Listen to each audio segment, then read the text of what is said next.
Hey Glendale Korean Church fam. I saw a YouTube video the other day of an experiment where they put a bunch of little infants, like babies, in a room and they proceeded to introduce them to these huge, hopefully non-venomous snakes. Now, I don't know about you, but the moment I saw this happen, I started to immediately feel afraid. I don't care if it's a controlled experiment or not, but if I got put into a room filled with these large snakes that I was unfamiliar with, I don't think I would feel alright with that.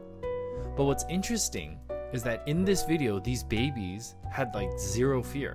They didn't react or respond like I would have, but rather they continued to do their own thing. They were playing with toys and just like even playing with the snake, right? Grabbing it, smiling and having fun.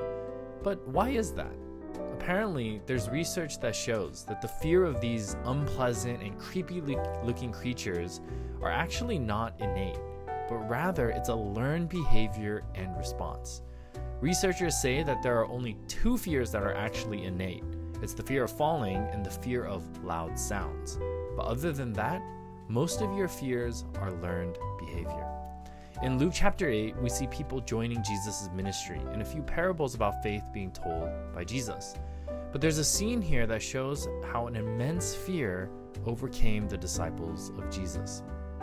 In verse 22, we see the disciples and Jesus going into a boat, and they set off to the other side of the lake. Jesus falls asleep, and a storm comes upon them, and they were immediately put in a compromising position. Now, I've never been in a boat in the middle of a storm, but if it's anything like we see in the movies, I'd probably lose it and start crying like no tomorrow.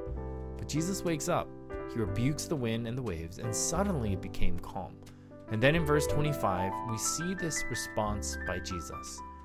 He said to them, "Where is your faith?" And they were afraid, and they marveled, saying to one another, "Who then is this, that he commands even winds and water, and they obey him?"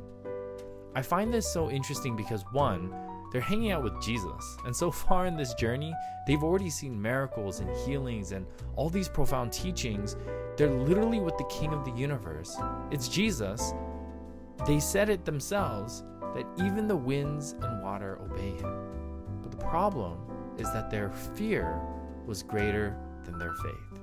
Today's phrase that I want you to remember is "have no fear."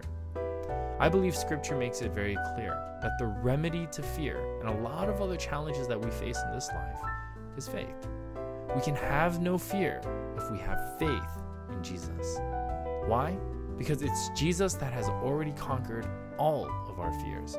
Just as the disciples realized that Jesus was the one that had authority and power over the winds and the waves, Jesus has that same authority and power over all the winds and the waves of your life, the fears and the failures.